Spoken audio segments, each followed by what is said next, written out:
Hello, Voices of Wrestling Podcasting Network listeners. I am Jeff Hawkins, co-host of Shake Them Ropes, with a very special announcement. If it's been a while or you've never listened to us before, the original gang is back. Myself and Rob McCarran, back talking wrestling. We have no idea where this show's going to go, where we're going to keep any of the old bits or any of the old things in there. It's going to be a process. It's going to be a journey, and we'd like for you to come along with us. Only on Shake Them Ropes on the Voices of Wrestling Podcasting Network. Hey everybody, my name is Jesse Collins, and I am the host of the Gentleman's Wrestling Podcast, a show right here on the Voices of Wrestling Podcasting Network. On the Gentleman's Wrestling Podcast, we take a deep look at individual issues and stories that are going on in the wrestling world. Each episode is about a different topic, and we take a thorough and educated look at things ranging from current booking trends to breakdowns on individual performers and angles to investigations into different fan cultures across the industry. In addition, we keep a close eye on the wrestling media, and as a professional journalist, I bring a unique perspective to how current issues in wrestling are being covered and discussed through the wrestling media. We have a revolving series of guests from across wrestling punditry joining us on each episode, and we hope that you make the choice to give us a listen on wherever you get your podcast from. This podcast is a member of the Voices of Wrestling Podcasting Network. Visit voicesofwrestling.com to hear the rest of our great podcasts, as well as show reviews, columns, opinions, and updates across the world of wrestling. Here we go!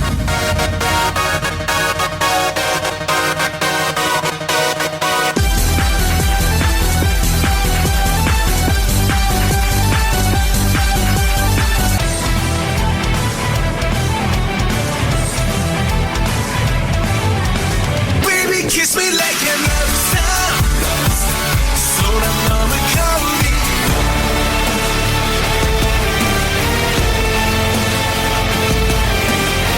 Whoa, whoa, 君へ片思い。恋が走り出したら。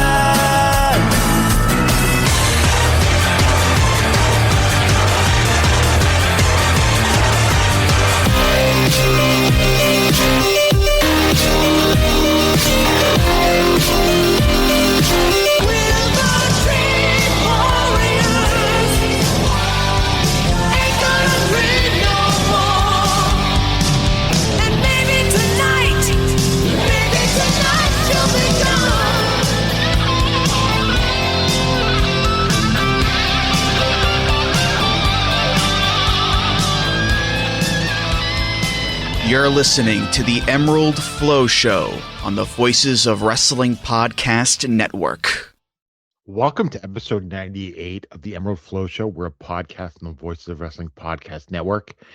And I'm just going to cut straight to the chase. This is the third time that I'm recording this show. I had technical difficulties my first two times, and it's Gerard here, and I'm flying solo this week. Paul's in Japan, of course, enjoying all of that, and he will have a debrief for you. And then I think he'll probably be on an episode of Wrestling Omakase with John Carroll because they're both in Japan.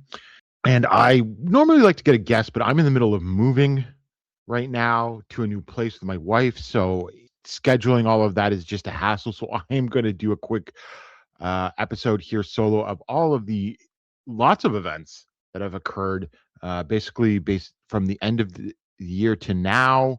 I'm recording on Saturday, the morning of Saturday, January 10th. So some of the previews might have already happened that I'll get to later by the time you listen to this. So let's just dive right in. We'll go all the way back to December 21st.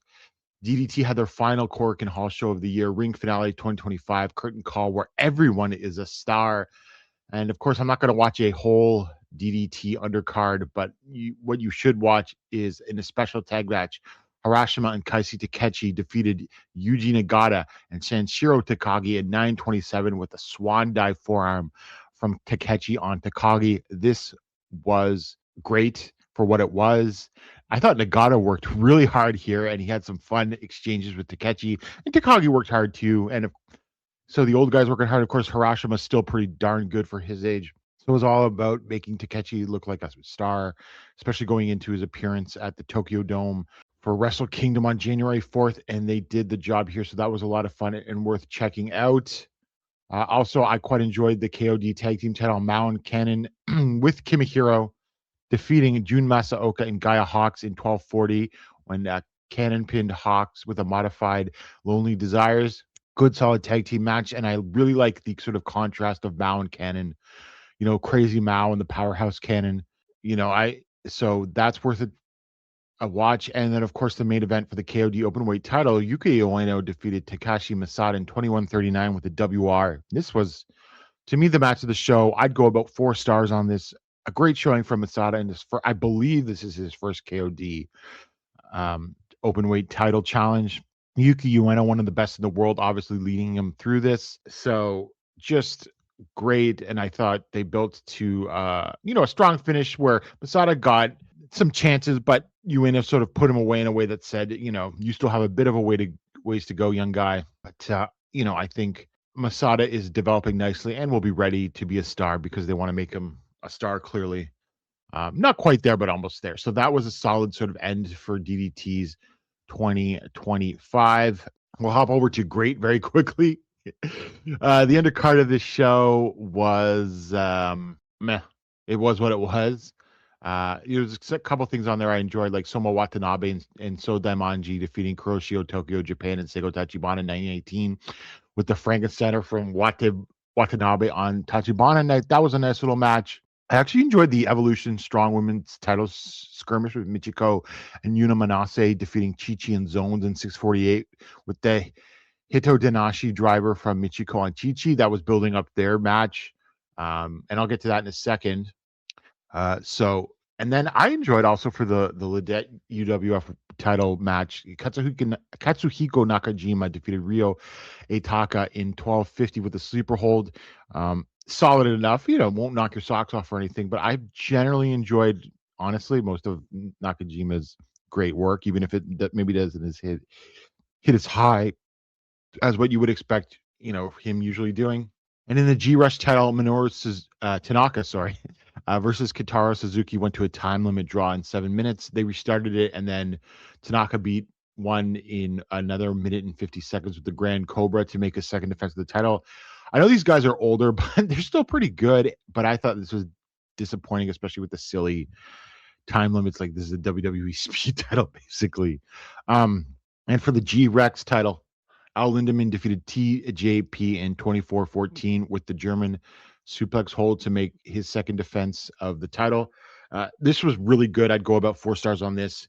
TJP, whatever you think of him, is a great, solid wrestler, technically sound, and that was the case here. Really good technical work building up to some big suplexes in the closing stretch there, and I quite enjoyed it.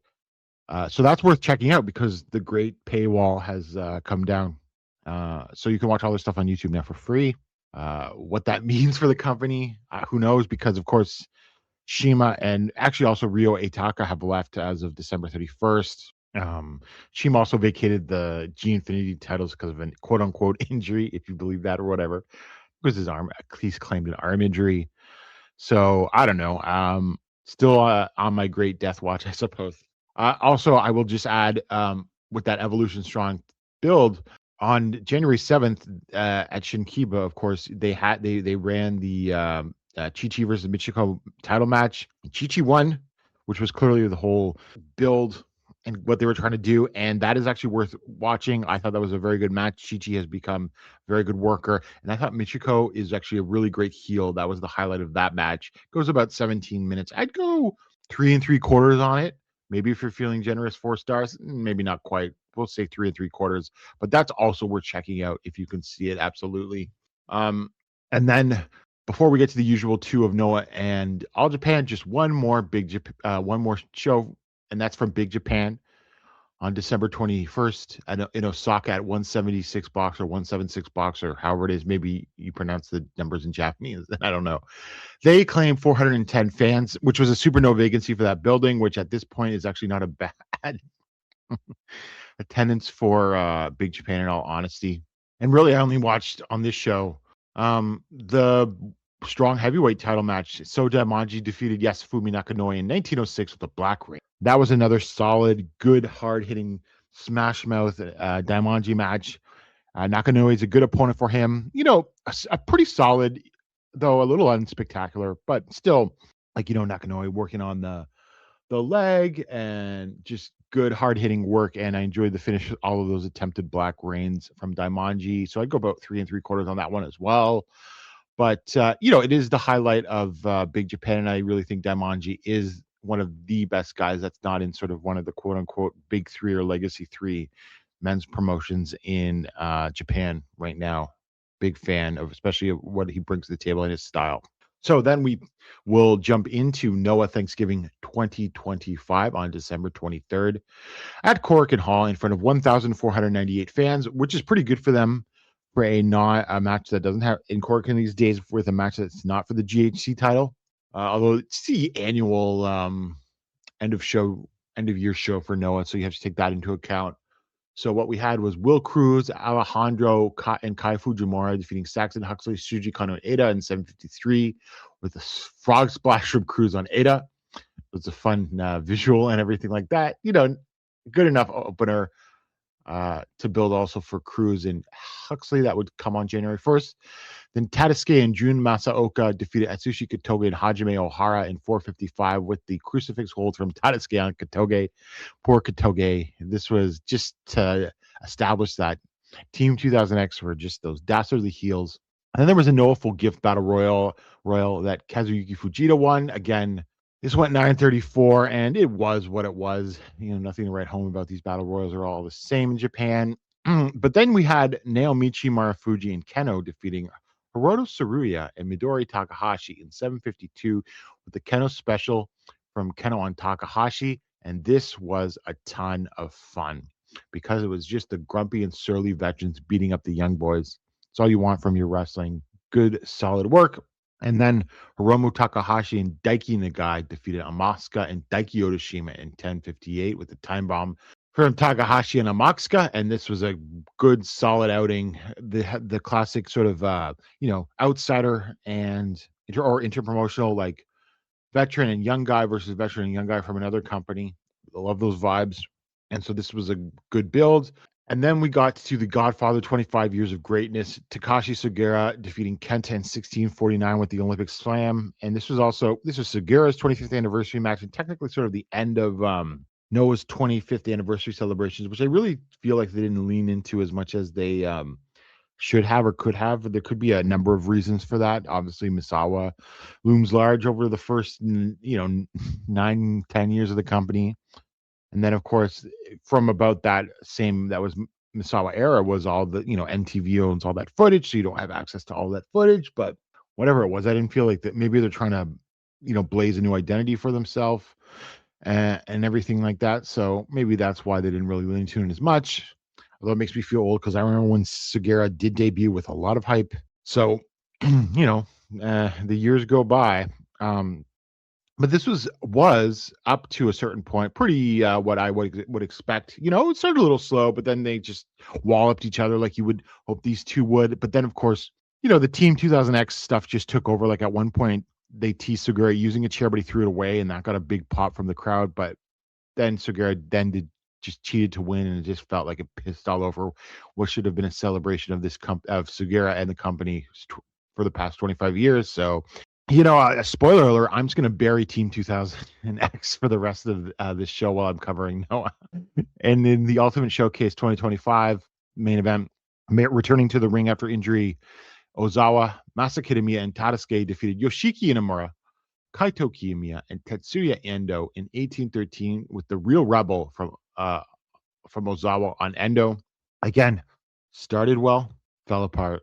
Well, the match didn't fall apart. The Team 2000X interfered because it looked like Endo might win, but then, of course, guess what? They interfered and Endo got pinned, and it's just again and again and again and again and again. Yeah, And I forgot to mention after the Marufuji Keno match, Bushi came out to tease him and his very mysterious partner on January 1st and gave a misting to Keno. I do have to say, though, the whole thing, if the whole idea was for it to be obviously Naito to piss off Keno and make him angry, that is a funny and effective angle. And then on January 1st, Noah, the New Year 2026 at Tokyo Nippon Budokan in front of 6,278 fans. That is a good number for them, but I can't help but think that that was Naito drawing that number. Let's be honest here, but it is above last year, although it's below obviously Nakamura versus the Great Muta. But I wouldn't expect that to be surpassed by this show. But it's still respectable. But the question is, can Noah sustain this? And I really don't know. And we'll talk about that more in a second. To open the show, we had the GHC Junior Heavyweight Tag Team Title 3-way match. Daga and Daiki Odashima defeated Alejandro, Kai Fujimura, and then Ada and Shuji Kondo. Sorry, I'm confused with all of these names of this format here. And 743 with the dead end from Odashima on Alejandro to make their second defense of the title. Look, it was good for what it was, but it was only 743, so you can't write home about it. And it certainly deserves more, even if, obviously I do not like 3 and 4 ways, but that doesn't mean I cannot enjoy them if they get real good. And, I think that this could have been good if it had gotten more time. And then Black New Year, Masa Kitamiya, Takashi Sugera, Tadasuke, and Jun Masaoka defeated Kazuyuki Fujita, Minoru Suzuki, Shuhei Taniguchi, and Junta Miyawaki in 648 with the Stranglehold Gamma from Kitamiya on Miyawaki. And just what you would expect for a quick match, just to make it look like Kitamiya continues to be a badass. Now in the Progress Atlas title, Saxon Huxley defeated Will Cruz in 807 with the neck hanging bomb to win the title. This is a lot of fun and perfectly what it needed to be for 8 minutes. I've seen some people say that this match should have ended after Cruz managed to hit a top rope Spanish fly on Huxley, which was a legitimately incredible sight to behold. But look, these are two crazy guys just going out there and throwing bombs. Why not throw some more bombs? Because Huxley then would also kick out of a sit-out power bomb from Cruz, which other people said maybe that should have been the finish. But you know what? Huxley won. It was the most fun I've ever had watching Saxon Huxley and Noah. Will Cruz hopefully will be returning. I think I heard rumors that WWE might have had his eye on him or whatever, but I hope Noah keeps using him until they do sign him. So that was a lot of fun. It would not also shock me if they change the title back at some point, in January or February, back to Cruz or anything like that. But just a ton of fun and what this show needed. And then what in a match called Break the Silence, Kenta Uka Sasaki, Tetsuya Endo, and Hayata defeated Atsushi Katoge, Mohamed Yone, Hajime Ohara, and Hiroki in 653 with the go to sleep from Kenta on Hiroki. And this was just to get over Kenta's new faction, which is the White Raven Squad of those 4 guys. Interesting question is who's the pin eater? Is Hayata the pin eater? Because he's the only junior in the thing, or he's a de facto heavyweight or whatever he is, who's to say? They don't really use Hayata in that role, so it'll be interesting to go, because as we'll talk about in a second, one of the members of White Raven Squad will be gone for a bit, but we'll get into that more later. And then for the GHC national title, Alpha Wolf defeated Dragon Bane in 13-17 with the Wolf Driver for a failed first defense from Bane, and Alpha Wolf is the 19th GHC national champion.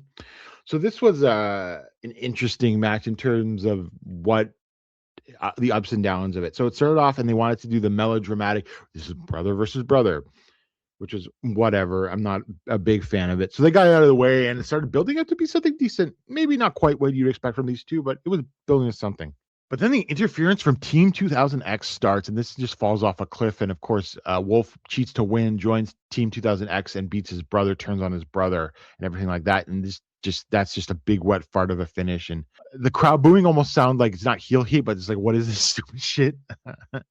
Who's to say for sure? So that really just was like the first sign that this show was on shaky ground, right? Now, there would be some other ups, but there's also be some other downs over the course of the rest of the show. So next up, we had a special tag match, Invasion. Carl Anderson and Luke Gallows defeated Kaito Kiyomiya and Jack Morris in 11:50 when Anderson pinned Morris after a magic killer. I guess maybe do I have to take an L? Because my God, did the Good Brothers, especially Carl Anderson, but even Luke Gallows worked hard and took some bumps. Gallows took more bumps than you'd think. Kiyomiya and Jack Morris were willing to bump all over the place for these guys. So this was a good match. Anderson shows that he can still be a good worker. The question is, can they keep it up? That is my concern and that sort of thing, 3, 4, 5 months from now, because they're coming back, it seems. Will I be complaining? Maybe I will. So I'm not going to take an L yet. I am going to be cautious and keep them at arm's length because of their history. And, once they have established themselves, they may start to, realize that they're going to have a date after the next date and then after the next date and maybe not work as hard. So, but look, they deserve all the credit for coming in to a new company and working hard. No question about that. For the GHC tag team title, Tetsuya Naito and Bushi defeated Naomichi Marufuji and Kento in 13-16 with the inside cradle from Bushi on Marufuji. My God. Once again, another V0 defense for these tag titles, which have had a lot in the last few years. I don't know if Nosawa's still booking because Monday Magics have also or at least the final say, because Monday Magic are now no longer affiliated to Noah. They're just their own thing under the Wrestle Cyber Fight banner. But a lot of the booking still seems to be very, very Nosawa influenced, including all of the V0 tag title defenses. And my God, Naito looks rough. He looks like the time off has not served him well. I mean, I know he did a few international dates and the like, but gained a little weight. Can he even work out? I thought he said he was still going to go get stem cells. I don't know. Maybe his knees are too far gone for stem cells or whatever, or he didn't get it. But I don't know how long he can do this. And the thing is, much like with another famous wrestler with no knees, Keiji Muto, maybe about this. Well, yeah, he was a few years younger, but not that young, because he would have been 39 in 2001. Muto was savvy enough to change up his style, brought in the Shining Wizard and everything like that to make up for what he lost in other elements of his explosiveness and high flying and everything like that. Naito never really did that beyond maybe sort of those elbows to the neck. And of course, the Destino remains his finisher in every match, and he just is very likely to botch it or just not look good.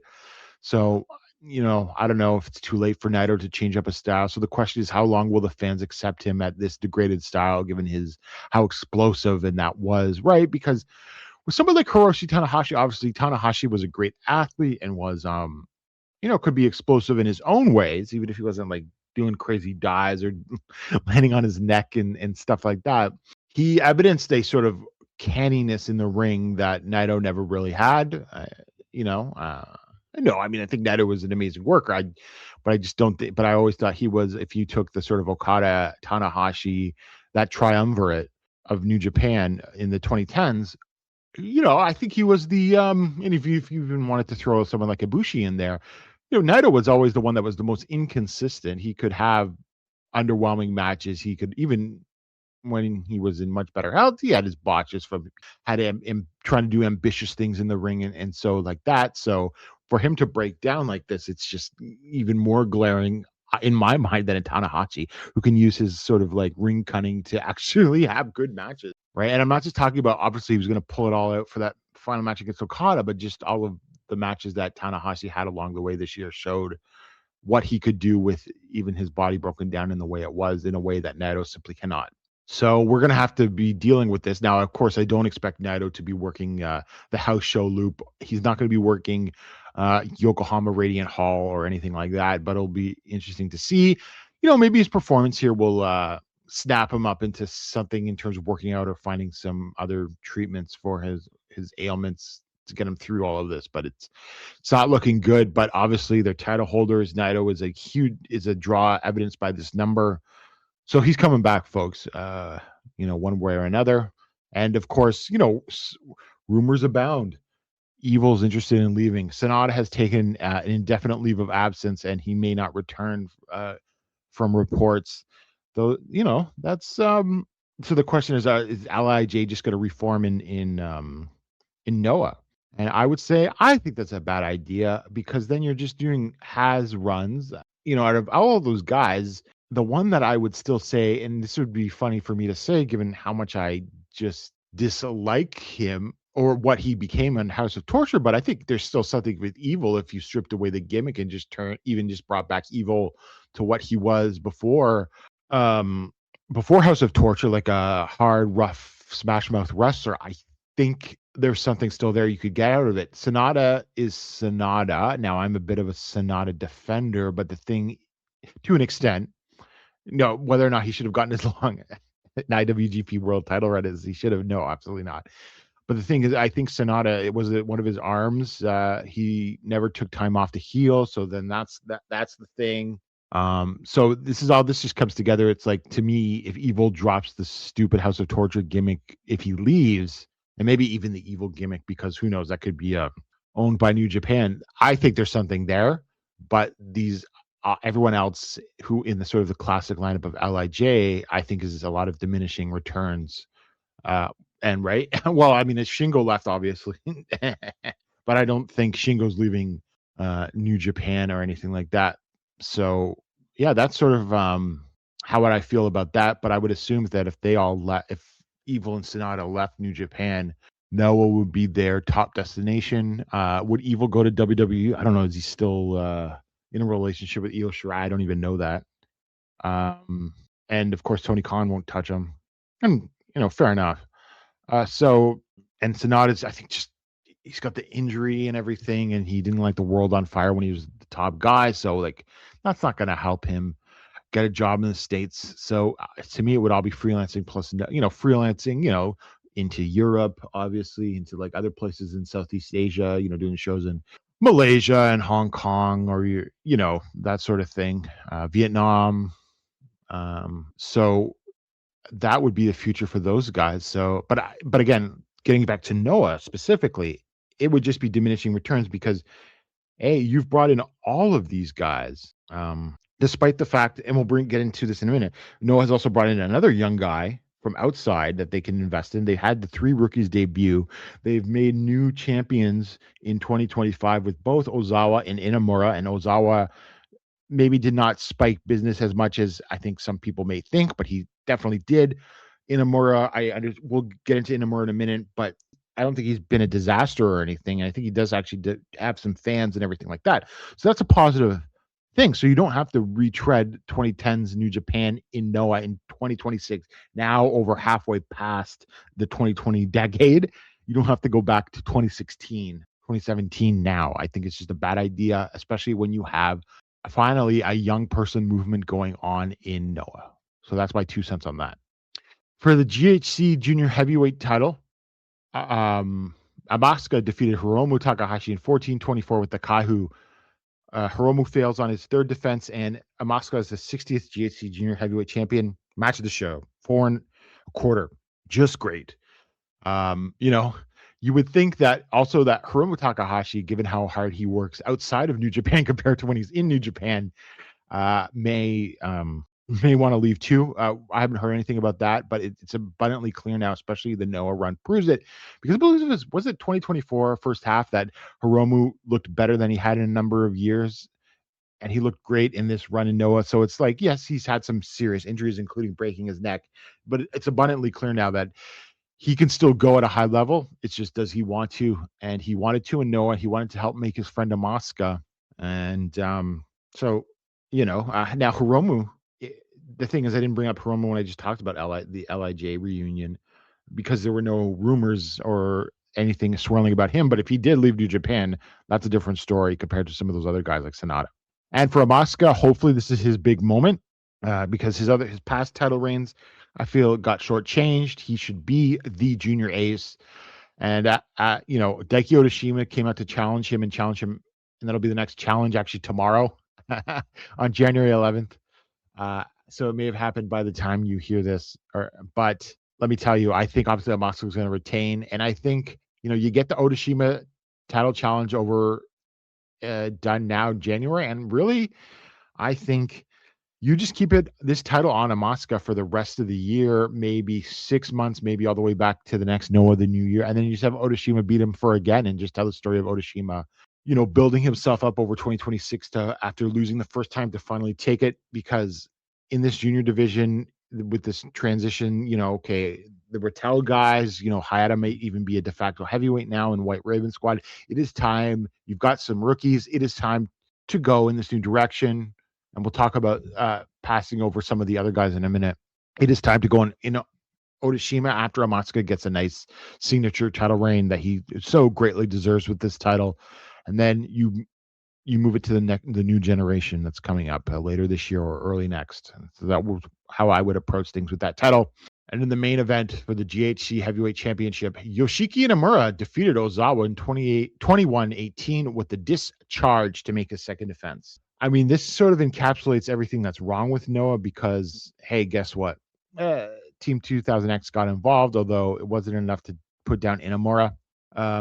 I thought there was some solid work in this match early on. Other people think it was boring from the whole way. I don't know. I think a lot of people don't like the Inamura gimmick, and I get it. It's not great, but I think some people are very, very, very hostile to the gimmick with the weird promos that are in half English, half Japanese, and everything like that, and the sort of NXT influence. And I get that. I just can't bother me because guess what?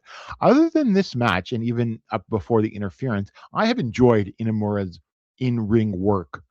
I enjoyed his title win against Kenta. I enjoyed his defense against Kiyomiya.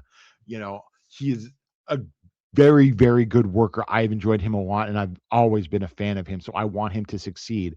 But yes, the gimmick is limiting, but guess what?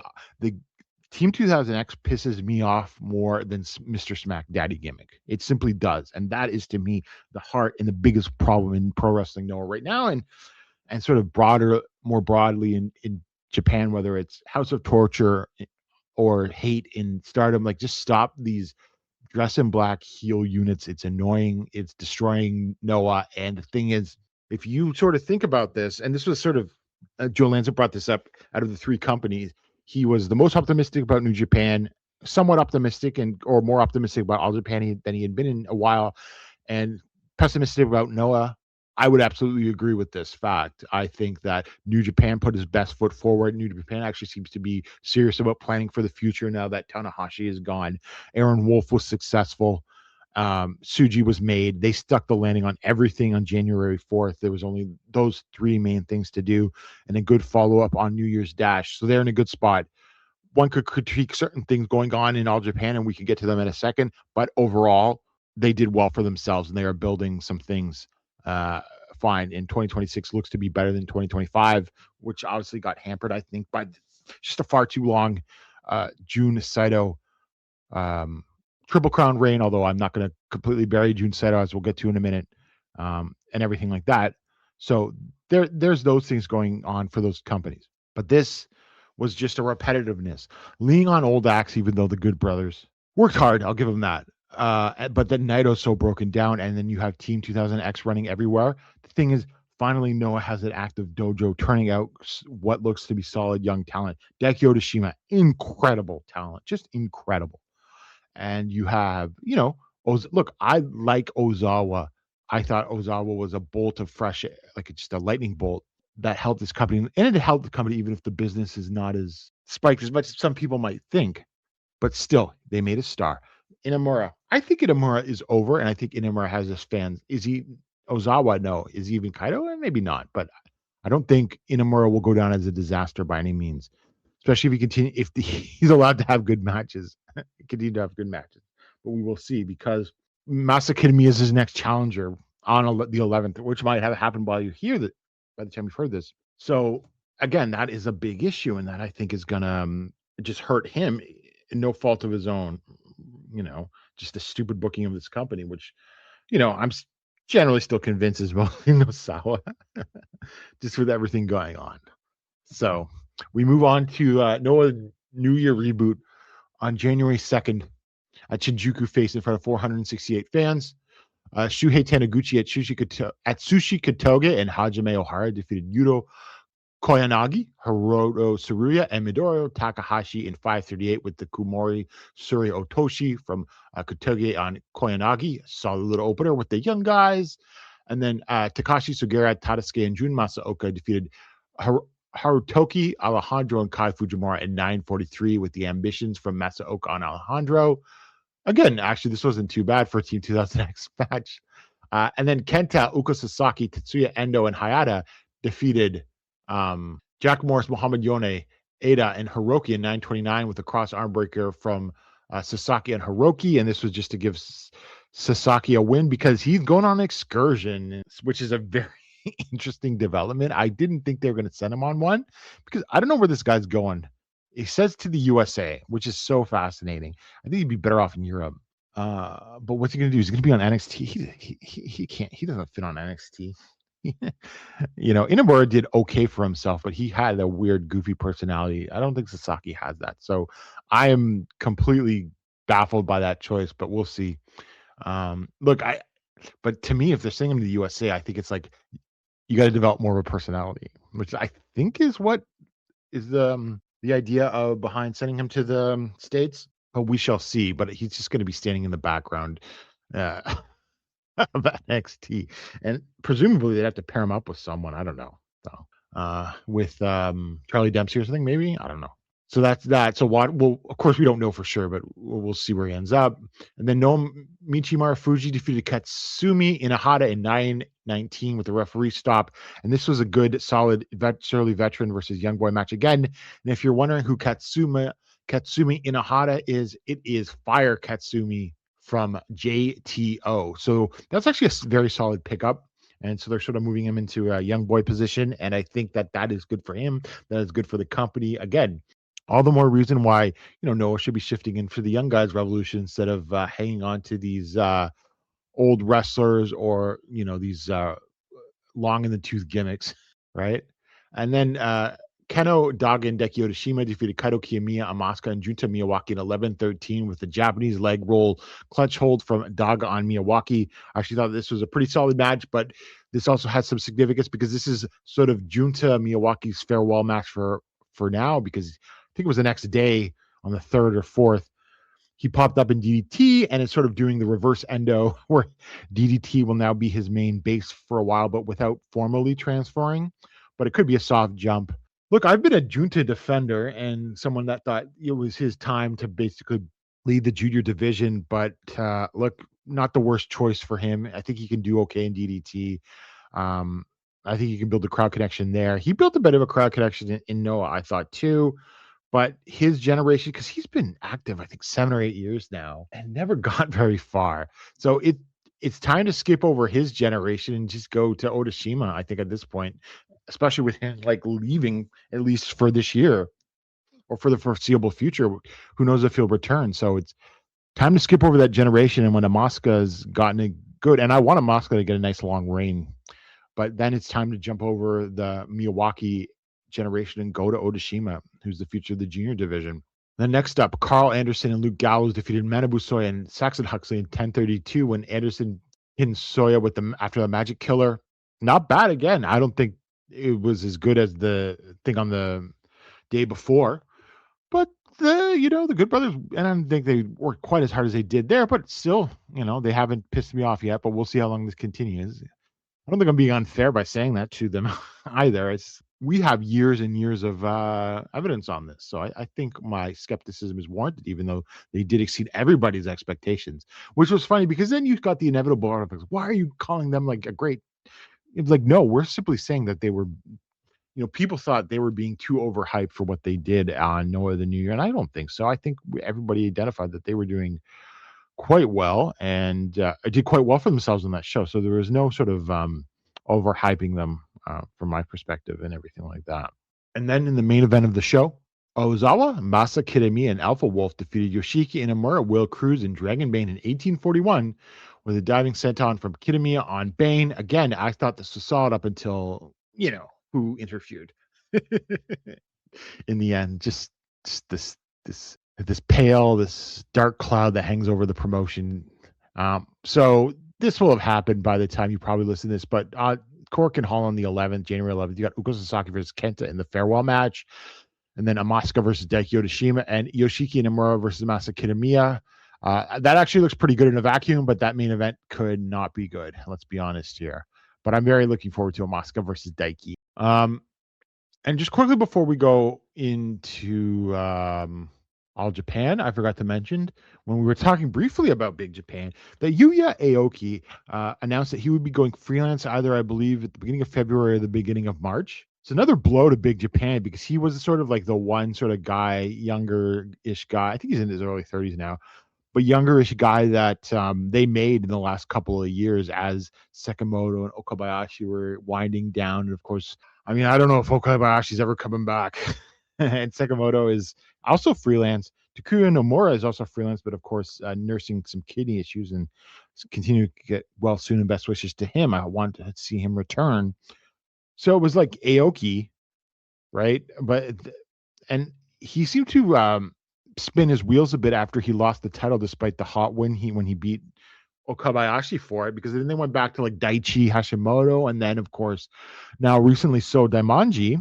And I really did enjoy the Aoki versus Daimonji match and everything like that. So another not good sign for Big Japan, one of their own homegrown talents, because Daimonji is an outsider.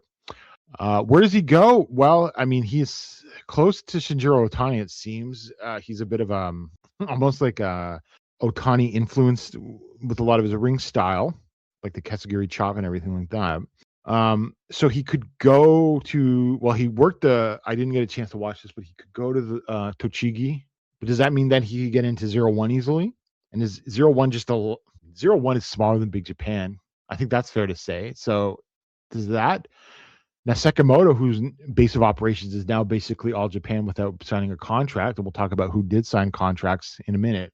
Could Sekimoto get him into All Japan? I mean, he'd be great in All Japan. I'd love him in All Japan. That would be a good guy to have in the mid card or even upper mid card. You could build him to a title defense, I think. Yeah, for a Triple Crown challenge, I mean. Right? So ideally, I think that would be his best landing spot if they'll take him. So that remains to be seen, or he could just bounce around on the indies. Noah, I don't think would take him, and they have a lot of guys. They have their own young guys who are younger than him, and then they have to pay the fees for the Good Brothers and Naito and possibly other ex-LIJ members. So I don't know where he would also slot in there. So I don't know about that. So All Japan seems like possible, but we shall see where he goes. And then we go to All Japan at New Year's Eve 2025. At Yoyogi National Stadium Gymnasium number 2 in front of 2,730 fans. It's a very good number. I think, though, that was helped obviously by the number of foreigners who traveled to Japan this year, really to see the Tanahashi retirement. So to start off the show, we had the PWF World Junior Heavyweight title skirmish. Karama, Mr. Saito, Naruki Doi, Fuminori Abe, and Seiko Tachibana defeated Atsuki Aoyaki, Rising Hayato, Dan Tammer, and Ryo Inoue in 13:34, with the apparition from Karama on Inoue. A solid enough opener. This was Karama getting into the ring. I think he has a good drop kick. A mixed response. I would say not any booing, but they're not like all enthusiastic for him. And then the New Year's Eve Rumble 2025 that Dump Matsumoto won. It was what it was. Harkening back to the days of when Onita was a regular here a couple years ago. So you can skip that. Really the most skippable thing on the show. And then Hideki Suzuki and Yuko Miyamoto defeated Ryuki Hana and Shota Kofuji in 7:44 with a double arm suplex from Suzuki on Kofuji. Interesting placement of this match because, it feels like an opener or a second match on the show. But again, I mean, solid. But it didn't last long enough for anything to tell. But, the Kofuji versus Hideki stuff was the main point. And then the New Year's Eve Monster War special 6-man 3-way tag match. Zion, Odyssey, and Shotaro Ashino defeated Hokuto Omori, Kuma Arashi, and Cyrus, and as well as Ren Ayabe, Talos, and Daisuke Sakamoto in 13:28 with a diving headbutt from Zion on Omori. Look, this was fun. The whole point was each team had its own monster. And, that was the point, and it didn't disappoint. It was a fun little match, like 3.5 stars. Come on. It was actually better than I thought it was going to be. Although I didn't think it was going to be a disaster or anything, but it was fun. What can I say? And then Saito Brothers versus Havoc special singles match. Jun Saito defeated Go Shiozaki in 16:28 with the Dying Light. This was really good. If this was one of Jun Saito's Triple Crown title defenses and they had the exact same match, people would have a much different opinion on that reign. I would put it up there with the Ryuki Honda and the Hideki Suzuki defenses. Just hard, exactly what you would think with Go, hard hitting in that. Some people are asking him, did Go get knocked out? Maybe he got knocked a little woozy, but that one spot people were pointing at where like Kohei Wada helped Shiozaki run the ropes. Yeah, that spot turned into, Shiozaki turning around and hitting a short arm lariat to a really, really, really great looking short arm lariat, by the way. So, he was cognizant enough to do that sort of counter spot and everything like that. So who's to say what Go was trying there?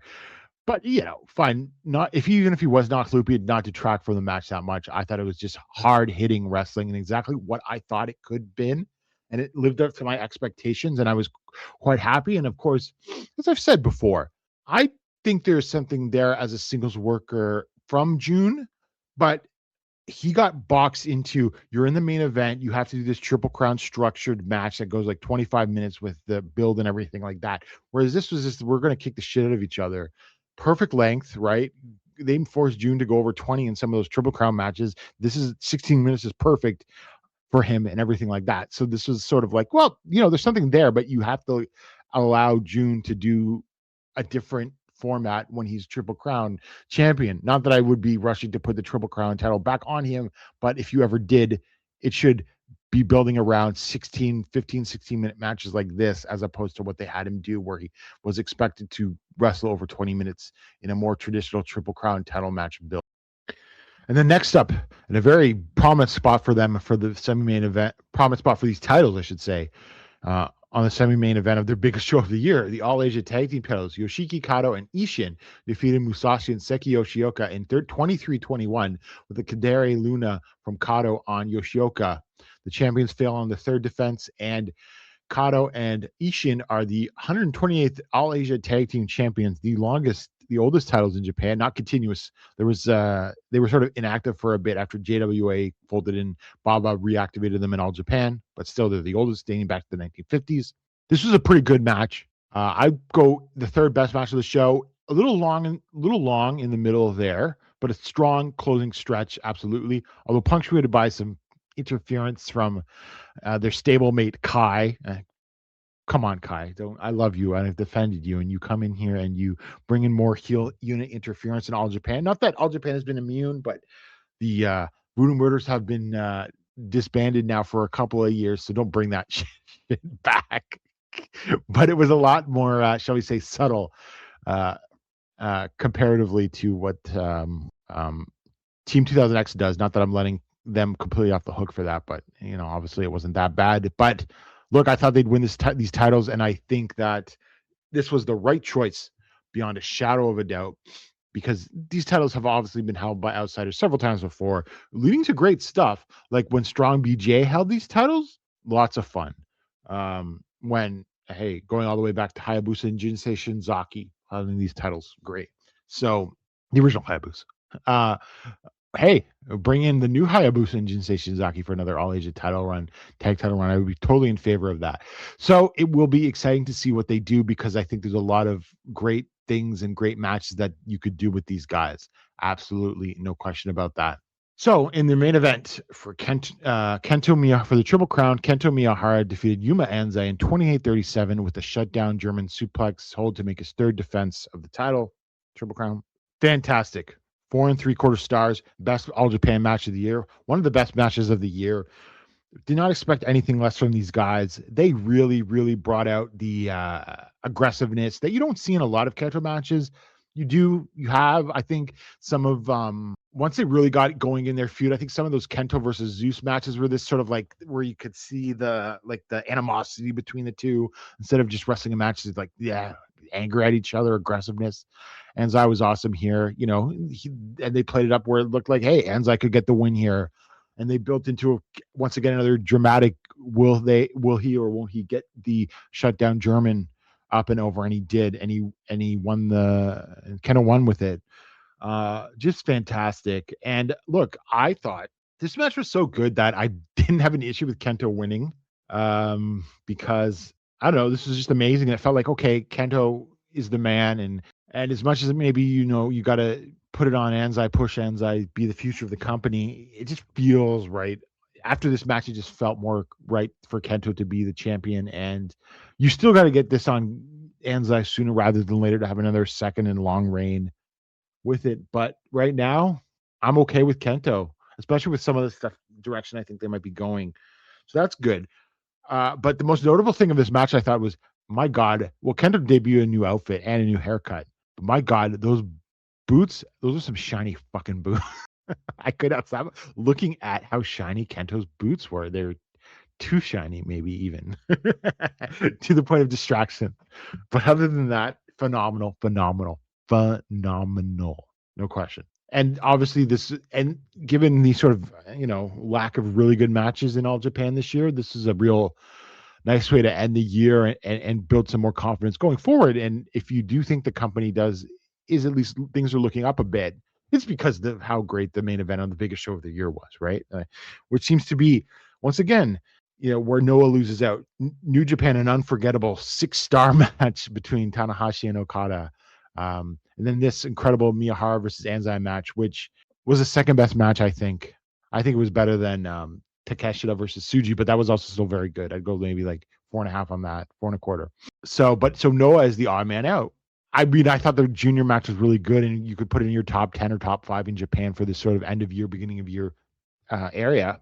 And it's nice to see a Moscow on top, but it's simply not as important as what the main event of Budokan for them was. So just where Noah is sort of lacking right now in all of this. It is what it is. So a good, and look, it's All Japan. You don't necessarily always have to work hard in the mid card, but you had 3 good matches at the top of the card, and that's makes a good show for All Japan. So we shift over January 2nd at Tokyo Korakuen Hall, their annual January 2nd show, in front of 1,240 fans, which, I mean, given that card, it's not bad, especially given that Japan's had some issues drawing in Korakuen, especially when you don't have your big Triple Crown matches. So I would say that is decent enough, especially for this card. So they started with the usual, everybody coming to the track with the track shoots out.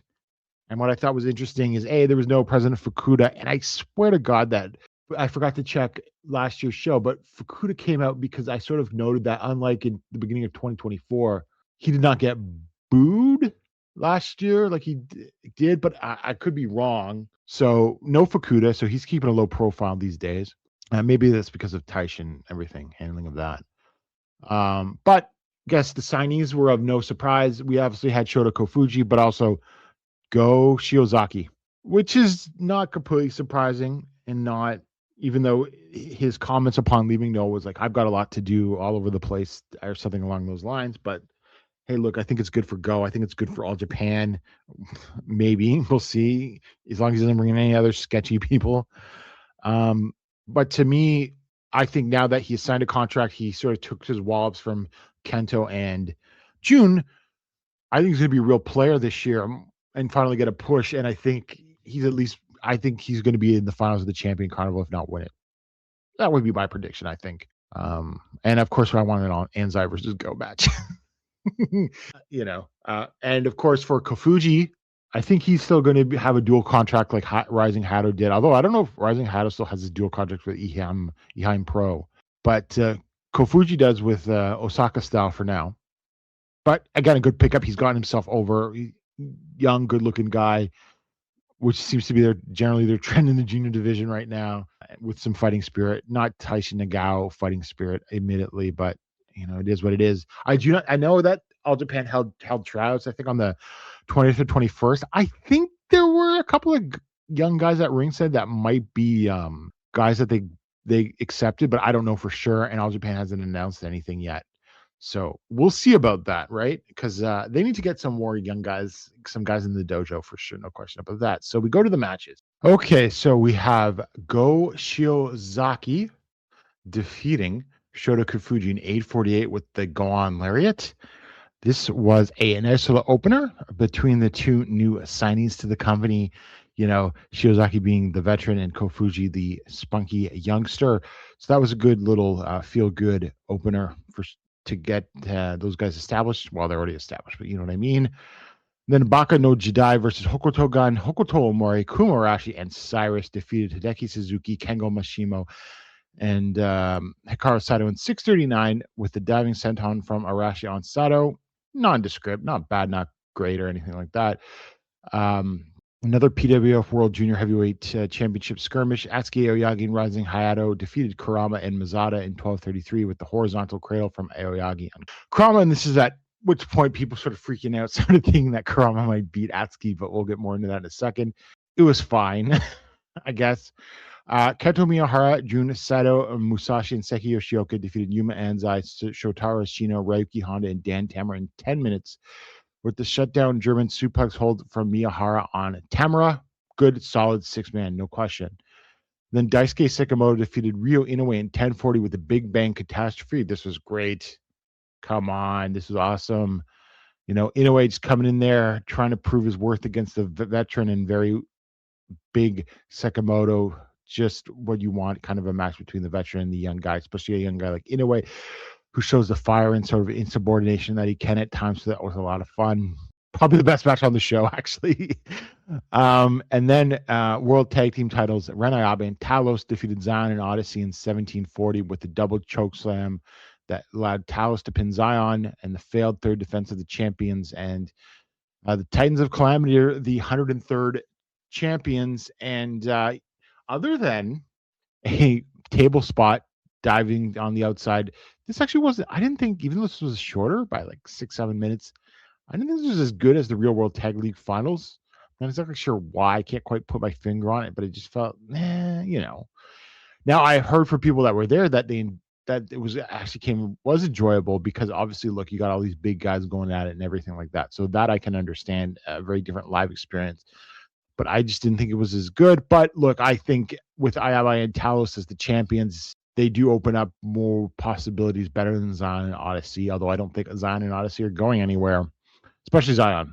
But, to me, that was sort of like, and the Titans are over, and I think they should go with them. And it has helped Ayabe a bit in the creative department. Talos is great. Talos is just awesome.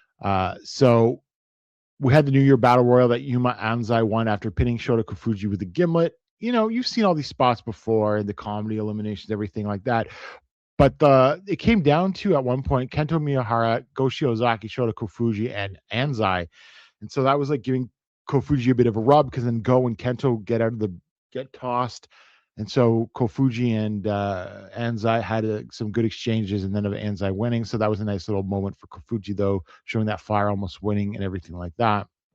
Also on the show was announced we were getting a junior Tag Festival 2026, and the winners of this will get a shot at Kato and Ishin's All Asia Tag Team titles. And the teams are Atsuki Aoyagi and Rising Hayato, Fuminori Abe and Seigo Tachibana, Ryo Inoue, and Mochizuki Jr., which is a really cool team. Mr. Saito Naruki Doi and Senior Saito, of course. Musashi and Soto Kofuji, and Seki Yoshioka and Yuya Susumu. Unfortunate, but that's really only the black mark on this tournament, I think, because then you also have running of the tournament Dan Tabor and Hikaru Saito and Kota Sekafuda and Toshiyuki Sakuda, which I think is a nice team. So Sekafuda, I like it. Sakuda was a Big Japan guy, but now I believe is freelance. So I think that's a very solid tournament other than Yuya Susumu.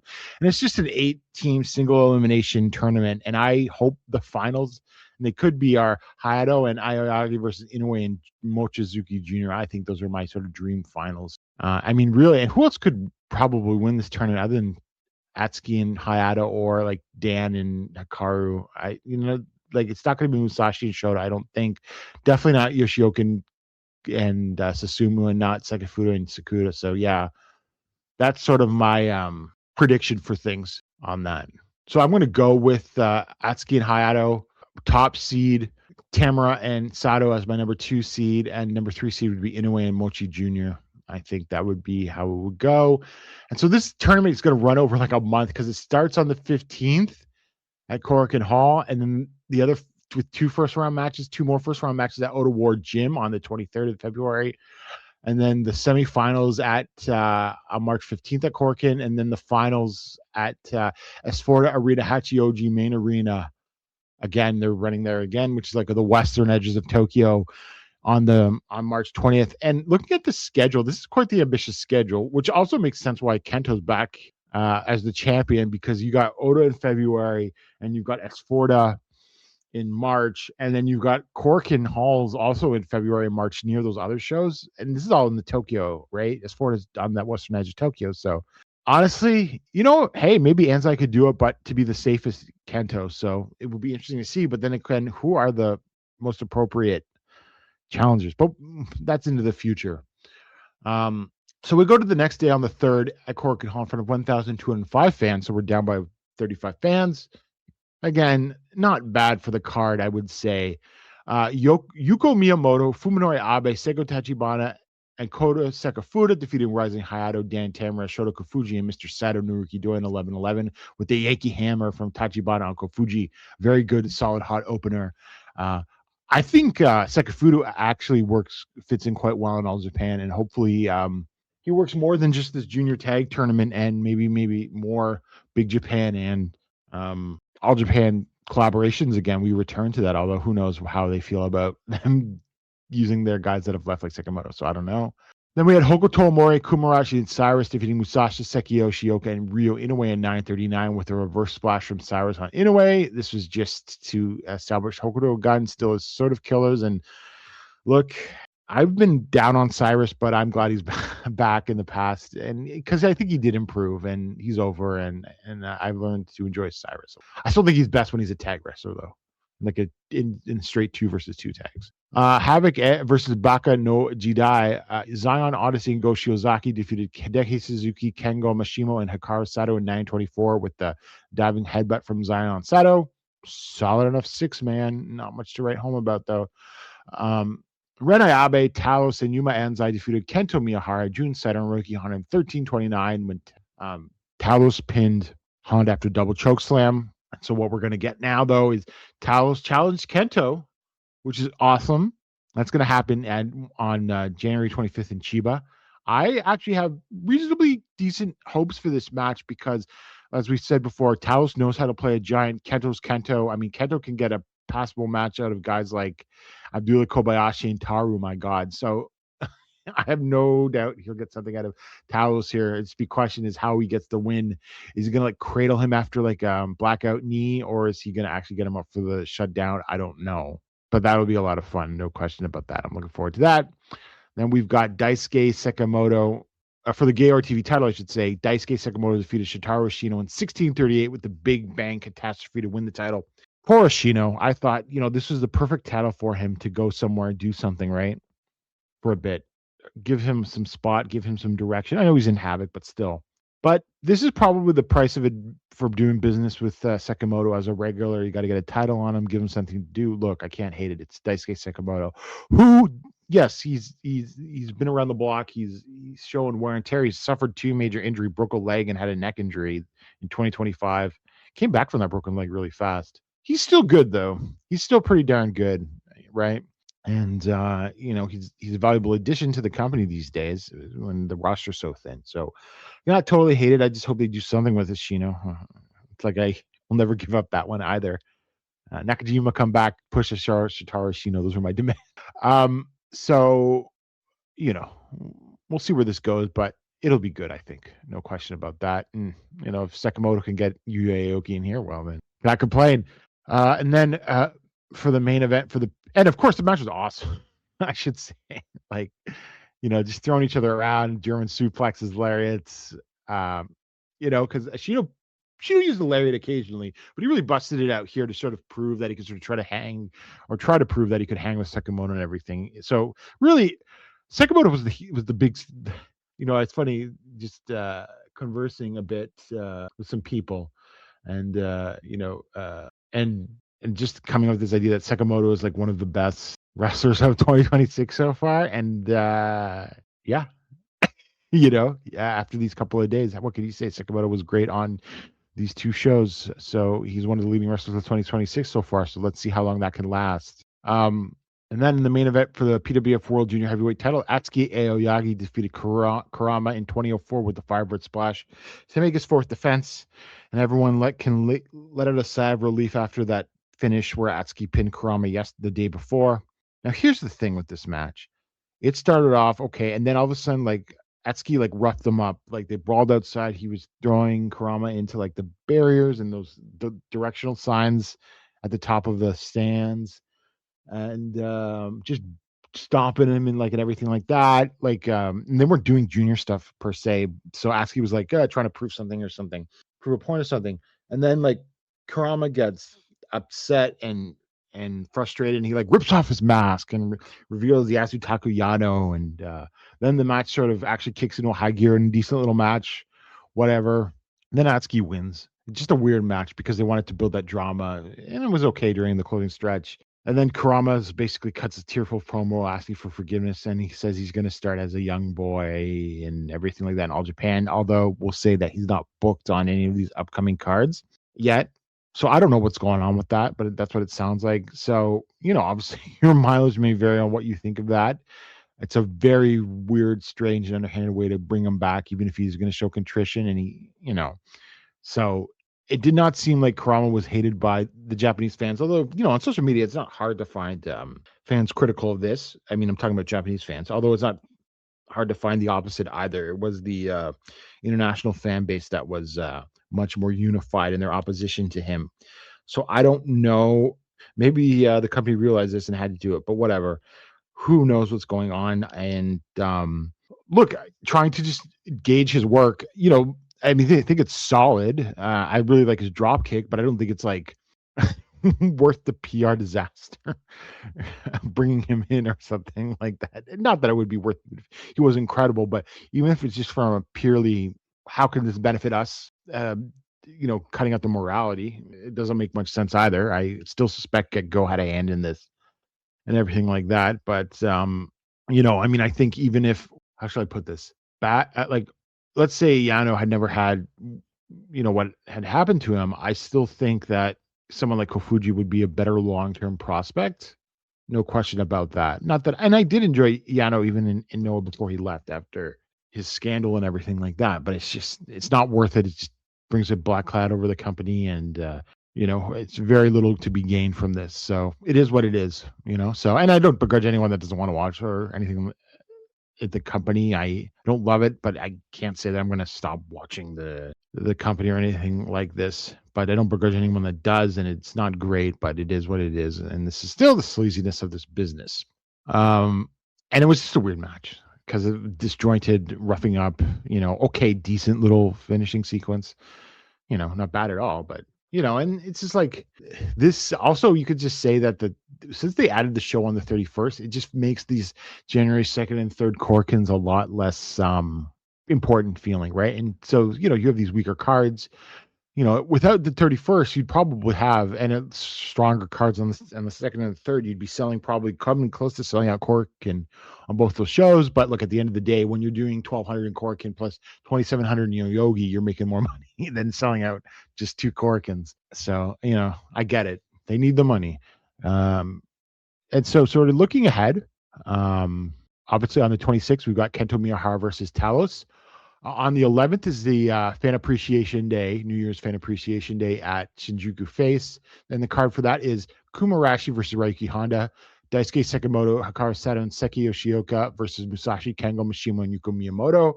And I forgot to mention that Seki Yoshioka and Musashi are now brawled after one of their matches at Korakuen. So they don't like each other now, and so that's why they're not teaming in the junior tournament. We have Ren Ayabe. This is a 4-way. Ren Ayabe versus Talos versus Cyrus versus Seigo Tachibana. Hokuto Omori, Atsuki Aoyagi, and Dan Tamura versus Jun Saito, Hideki Suzuki, and Shotaro Ashino. So you have all the factions scrambled there. And the main event is Kento Miyahara and Go Shiozaki versus Yuma Anzai and Rising Hado, which will be awesome. Originally, this was Go and Kento versus Ryo Inoue and Shota Kafuji, but All Japan announced, I think it was today or yesterday, or maybe today in Japan, but yesterday my time, Inoue and Kofuji have influenza. So best wishes to them to get better, and hopefully, they get back soon, hopefully, because I think the next show after that is on the 18th at Shinkiba, and I think we have a card for that now. Yeah, we do. So 18th in Shinkiba, we got Dan Tamura versus Kumarashi, Rising Hayato versus Shota Kofuji, Go Shiozaki, Shotaro Ashino versus Daisuke Sekimoto and Kengo Mishimo. Banger. Jun Sato and Mr. Sato, Naruki Doi versus Hokuto Mori and Cyrus. Atsuki Aoyagi, Musashi, and Fuminori Abe versus Seki Yoshioka, Ryo Inoue, and Mochizuki Jr. So that looks awesome. And then in the main event, we got a Triple Crown skirmish here with Kento, Miyahara, Hideki Suzuki, and Ryuki Honda versus Talos, Ren Ayabe, and Yuma Anzai. And I think that actually could be a lot of fun. And then we got the Chiba Mukari Messe International Exhibition Hall number 4 on the 28th or 25th. I'm sorry.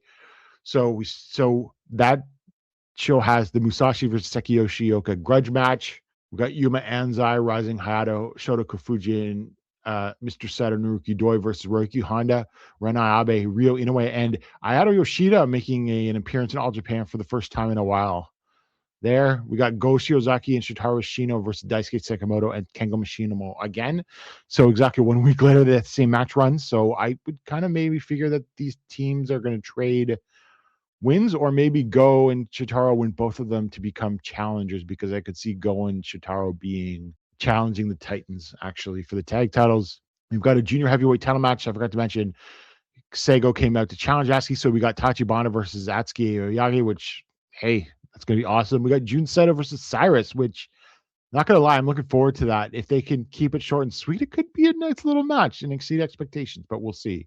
And then for the ever prestigious AJPW TV certified 6-man tag team titles, we got Hokuto Omori, Kuma Arashi, and Takashi defending against Hideki Suzuki, Dan Tamura, and Hikaru Sato. And then, of course, for the Triple Crown, we've got Kento Miyahara defending against Talos, and that will be so much fun. I'm pretty confident in that. So, yeah, that is what happened in Japan. Well, in sort of the promotions we covered from the sort of the end of the year to the beginning of 2026. Interesting. I would say All Japan looking up, but I would not say that they have pulled up like, say, New Japan has coming out of this. But Noah, not looking good. Just not looking good. And I don't know how. Well, I'm going to get through this year because I've gone through many bad in companies that have been worse, but it's just like, I don't know how long they can keep this up, because it feels like there is still, like, obviously whatever. And because, you know, I was quite critical very early on that this Team 2000X is going to overstay its welcome. It's going to get old very fast. And I was right about it from the very beginning. And it was like by March, I'm like, I'm over this. And just continued. And it still felt like forward momentum, but it just feels like Noah is about to stall out and leaning on, again, older talent, whether it's the Good Brothers and Naito and who knows who else, other XLAJ guys will be joining him. So that's not good, but they have moved forward with Ozawa and Inamura, if flawed, but still it's the young guys. And then they've got those 3 great rookies and Odashima, my God. So very interesting. You know, Noah's on that precipice where they could go either way, but right now it's not good. It's pointing downwards. So we'll see, but there's still, it can be saved quite easily. Wouldn't take much. Just some house cleaning and everything like that. So that's that. And we'll be back when Paul gets back, and he can debrief you all about his trip and look forward to that. And so we'll see you in a couple weeks, and enjoy all the wrestling out there. Bye. Hello, Voices of Wrestling Podcasting Network listeners. I am Jeff Hawkins, co-host of Shake Them Ropes, with a very special announcement. If it's been a while or you've never listened to us before, the original gang is back. Myself and Rob McCarran, back talking wrestling. We have no idea where this show's going to go, where we're going to keep any of the old bits or any of the old things in there. It's going to be a process. It's going to be a journey, and we'd like for you to come along with us. Only on Shake Them Ropes on the Voices of Wrestling Podcasting Network. Hey everybody, my name is Jesse Collins, and I am the host of the Gentleman's Wrestling Podcast, a show right here on the Voices of Wrestling Podcasting Network. On the Gentleman's Wrestling Podcast, we take a deep look at individual issues and stories that are going on in the wrestling world. Each episode is about a different topic, and we take a thorough and educated look at things ranging from current booking trends to breakdowns on individual performers and angles to investigations into different fan cultures across the industry. In addition, we keep a close eye on the wrestling media, and as a professional journalist, I bring a unique perspective to how current issues in wrestling are being covered and discussed through the wrestling media. We have a revolving series of guests from across wrestling punditry joining us on each episode, and we hope that you make the choice to give us a listen on wherever you get your podcast from.